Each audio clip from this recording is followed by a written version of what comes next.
Olá, pessoal. Na nossa segunda aula, nós vamos tratar de um aspecto super importante do autoconhecimento, que é essa capacidade, então, de a gente perceber e diferenciar aquilo que está ocorrendo no nosso interior, através de uma técnica milenar de autoobservação que nos leva, então, ao verdadeiro autoconhecimento. E para a gente começar a se conhecer, a gente necessita compreender alguns conceitos fundamentais do que vem a ser a nossa psique. Então, a nossa psique ou psique, ela é constituída por alguns elementos que dão essa característica pessoal ou até mesmo individual, no sentido mais genérico da palavra, do que nós somos. Então, quem você é? Então, é aquela identidade que você tem, aquilo que você foi registrado, está relacionado ao seu nome, está relacionado a quem você está no momento, com quem você está, o que você faz. A isso nós chamamos de persona. Então, a persona, ela é exatamente o que a própria palavra diz, ou seja, a pessoa, a personalidade dela.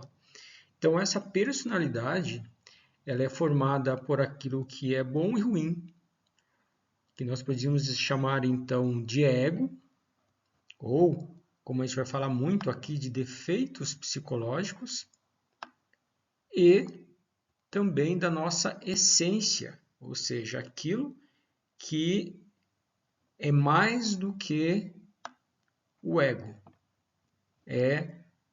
O próprio nome diz, né? A essência de tudo, o fluido de tudo. Então, nós temos duas características muito básicas que vão formar nossa personalidade. Quanto nós temos de defeitos psicológicos, ou o ego. Então, que fique bem claro que o ego que nós falamos aqui não é nada do eu superior ou coisa assim. Para nós, tudo que tiver essa palavra ego simboliza defeitos psicológicos ou eus psicológicos ou agregados psicológicos. Então, o ego é aquela característica mecânica que cada um de nós temos, perdão. Então, é aquela característica de meio que andar em controle remoto. Se nos adulam, a gente engrandece, né? A gente fica orgulhoso, vaidoso. Se nos xingam, a gente fica irritado. Então, essa capacidade de reagir de forma autônoma, de forma automática, são os nossos agregados psicológicos quem fazem. Então, nas grandes religiões, o ego é pintado de diversas formas, geralmente com chifres, como se fosse um diabinho que vive dentro da pessoa. Por quê? Porque é algo que a pessoa não consegue controlar. Muitas mitologias tentam explicar a origem desses erros psicológicos na psique humana. Então, uma das mais interessantes é aquela que se refere a Aurus, ou Horus, e seu irmão, o Seth. Diz, então, a mitologia que os dois acabam se tornando inimigos, o Aurus e o Seth, e o Seth consegue capturar o Aurus e repartir esse Horus, esse deus, em infinitas partes. E cada parte ele aprisionou dentro de um demônio, chamado demônio vermelho de Seth. Esses demônios vermelhos de Seth é aquilo que habita dentro de cada um de nós, personalizados pela ira, pela luxúria, pelo orgulho, pela gula, pelos medos, por diversas sensações que a gente não controla, de pensamentos que vêm na nossa mente que a gente não sabe as origens. Esses são os demônios vermelhos de Seth, ou os nossos agregados psicológicos.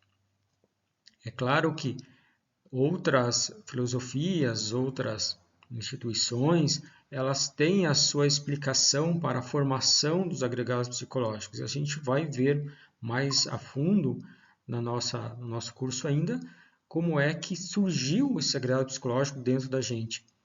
Mas, a princípio, o que nós precisamos entender é o seguinte.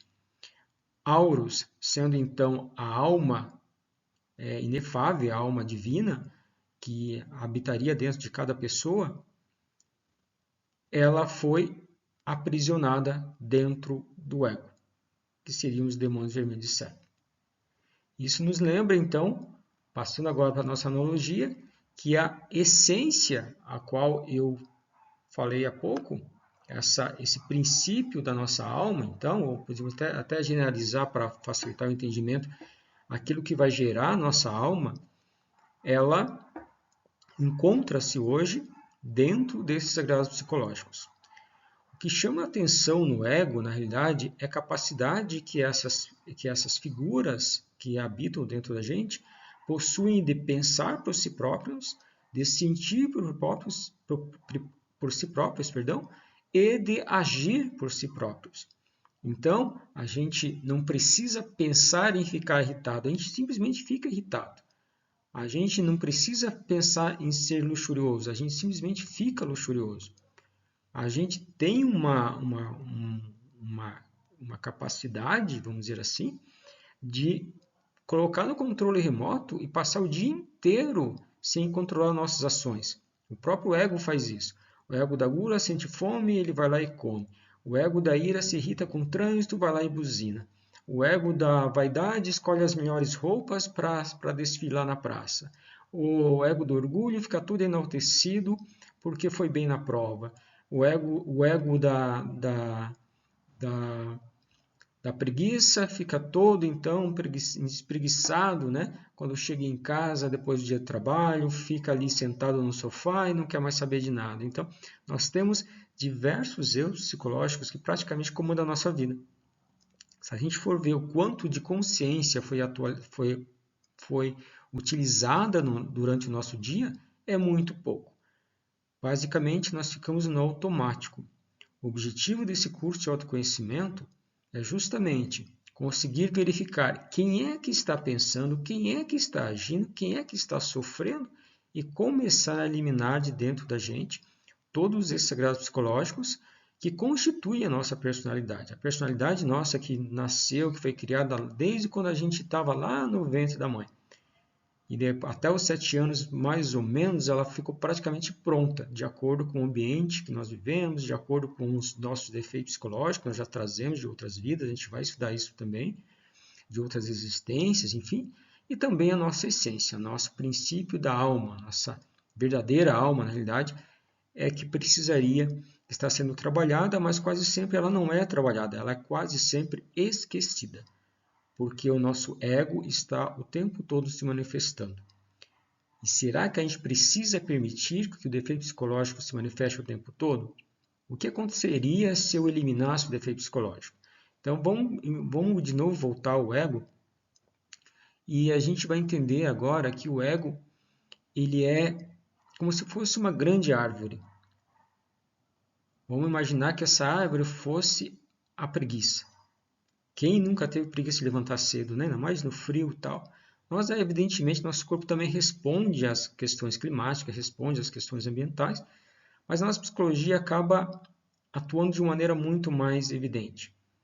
Então, a preguiça seria essa árvore e cada folhinha, cada galho dele seria uma manifestação, uma forma de manifestação dessa preguiça. Então, muitas pessoas não têm preguiça de levantar cedo, até levantam muito cedo. Mas, em compensação, tem preguiça de ler um livro, tem preguiça de estudar, tem preguiça de lavar louça, tem preguiça de fazer exercício, enfim, um monte de detalhes, vamos chamar assim, que seriam essas folhinhas que constituem esse ego da preguiça. Então, o único ego ele pode ter milhares de facetas, milhares de folhinhas que vai constituí-lo como o ego da preguiça, por exemplo. Então, tem muitas pessoas que não têm preguiça de fazer exercício físico, adoram se exercitar, mas na hora de sair da cama, minha Nossa Senhora, né? Tem que parar quase que rezar um terço para conseguir sair e levantar um pouco mais cedo. Se puder ficar até às 11, meio-dia na cama, fica. Mas ela não tem preguiça de fazer exercício físico. Então, você veja que é necessário conhecer as manifestações do eu da preguiça, nesse exemplo, como ele vai funcionar dentro da gente para que a gente comece a se autoconhecer, para então eliminar essa preguiça e transformar tudo isso em diligência, ou seja, um ato consciente. Você precisa sair da cama cedo, saia da cama. Precisa fazer exercício físico para o bem do corpo físico, faça simplesmente. Não tem que ficar sofrendo com essa manifestação de um ego que quer ficar parado, que é o caso do eu da preguiça. E assim equivale para o eu da luxúria, né? Quantas pessoas são extremamente luxuriosas, ficam o tempo inteiro assistindo filme pornográfico, entra na rede social já pensando em ver alguma foto de alguém pelado, algum nude, manda nude, recebe nude. Outros não gostam disso, mas em compensação adoram uma série, né, de 18+, né, de acima de 18 anos, porque ali tem cena de pessoas simulando sexo e coisas assim. Então, todos os nossos efeitos psicológicos a gente poderia chamar de grandes árvores. Cada árvore ela tem a gente poderia nomeá-las, então o ego da luxúria, o ego da vaidade, o ego do orgulho, o ego da gula, o ego da preguiça e aí por diante. E cada ramificação dela, cada detalhezinho, cada folhinha que constitui essa árvore é a forma como esse agregado psicológico, esses egos atuam dentro da gente, atuam na nossa psique. E dentro de cada folhinha, se a gente conseguisse queimar cada folhinha dessa, ia sobrar uma partícula de alma. E essa partícula de alma que é a nossa essência. Então, essa é a base da psique e essa é a base do conhecimento esotérico, gnóstico, yogi, ou o nome que a gente queira dar. E para se conhecer a si mesmo, que é o objetivo, então, desse curso, nós precisamos começar com uma técnica básica do básico, que é a lembrança de si mesmo, ou seja, a gente precisa começar a lembrar de si mesmo. Então, ao invés da gente sair da cama, né, levantou e vai tocando a vida sem pensar no que estamos fazendo, porque a gente já está totalmente no automático, a gente começa a parar e se auto-observar, lembrar de si mesmo. E fazer as perguntas básicas que vão começar a despertar essa consciência dentro da gente. Que é, quem está pensando neste momento que você está ouvindo essas palavras? Quem é que está ouvindo? Quem é que está pensando? Né? Aquele monte de pensamentinho que fica na cabeça da gente, às vezes até fica uma musiquinha tocando, né? A gente lembra, fica só o mesmo tamanho da mesma parte da música, né? Ela vai, mas quem que está fazendo isso dentro da gente? Como é que a nossa mente está trabalhando desse jeito? Ou pior, a gente está preocupado às vezes, ou até meio depressivo, essa sensação ruim que fica no peito, essa sensação que a gente fica... Quem é que está sentindo isso? Quem é que está sofrendo? Quem é que sofre, por exemplo, quando termina um namoro, quando termina um relacionamento? Quem que sofre? Então, quando a gente começa a olhar para dentro de si mesmo e perguntar quem que está sofrendo com a morte de um parente ou de um amigo, a gente começa a perceber que tem uma dor lá dentro. Mas quem é essa dor? Quem está sofrendo de verdade? Se a gente começa a observar e fazer essas perguntas, a gente começa a perceber que a gente não somos nós que estamos sofrendo, não somos nós que estamos pensando, não somos nós que estamos sentindo, mas sim um agregado psicológico, algo já mecânico, já automático dentro da gente, que está se manifestando. A partir do momento que a gente começa a olhar isso, só o fato da gente perguntar quem é que está sofrendo ou por que eu estou sofrendo, já cessa a dor, já cessa o sofrimento. Só o fato da gente perguntar isso, quem que está pensando, ou por que é que eu estou pensando nesse problema que vai, ou nessa questão que só vai acontecer na semana que vem, quem que está pensando dentro de mim, quem é que está preocupado? Só o fato da gente perguntar isso, já é como se explodisse uma luz no nosso interior, porque essa preocupação, de repente, ela já some. Só o fato de você perguntar por que é que eu estou sofrendo, o sofrimento some. Se você perguntar por que é que eu estou ou quem está, e tentar olhar mesmo para dentro de si mesmo, que está fazendo isso ou fazendo aquilo, isso já perde a força. Porque o agregado psicológico é um ser pensante dentro da gente. É um ser que pensa, que sente e que age. E por que é que ele consegue fazer isso? Porque lembra lá da nossa mitologia que existe uma parte da essência dentro do ego? A nossa essência, que forma então a nossa verdadeira alma, ela é ação, ela é vontade. Então, a nossa essência ela não precisa da mente e nem do sentimento. ela simplesmente existe e simplesmente se manifesta.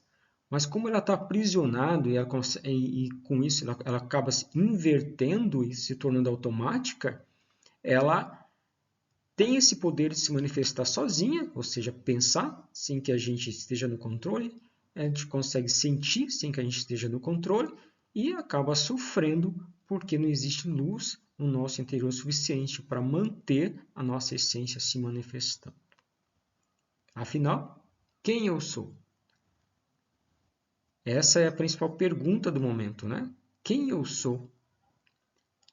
Nós somos o ego, a essência e a personalidade. Mas quem nós somos de fato? Qual é a nossa verdadeira personalidade? Quem é a nossa verdadeira identidade? Nossa verdadeira identidade é a nossa essência. Mas como ela está aprisionada então dentro do ego, em torno de 97% de tudo que forma hoje a nossa psique é ego. Sobra 3%. Então por aí a gente percebe por que o mundo está tão virado em ódios, em problemas, em discussões, em catástrofes, porque aquilo que é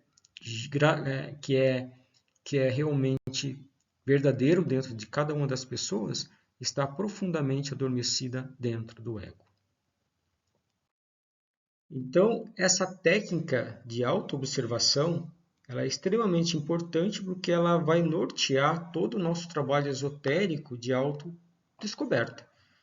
Se a gente quer modificar algo que está dentro da gente, que nos incomoda, por exemplo, eu sou uma pessoa muito irritada, eu sou uma pessoa muito orgulhosa ou muito luxuriosa, se a gente quer modificar isso dentro da gente, a primeira coisa que a gente precisa fazer é se auto-observar.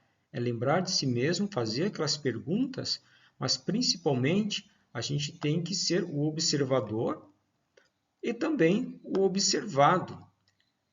Então a gente vai olhar para si mesmo, como se estivesse aqui, né, em cima, uma pessoa olhando nós próprios, tirasse um olho e ficasse aqui, olhando para nós mesmos, ficasse nos vigiando. Essa autoobservação é uma vigia.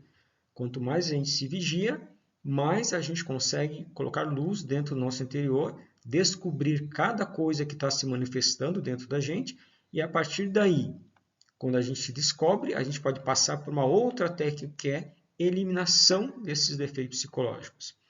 Então, quando a gente consegue observar e ser observado ao mesmo tempo, a gente começa a despertar essa consciência que existe dentro da gente. Lembra lá que é 97% de ego, 3% de essência. Mas essa essência que está dentro da gente ainda livre, ela também está adormecida. E quando a gente começa a utilizar esse processo de autoobservação, ela começa então a despertar.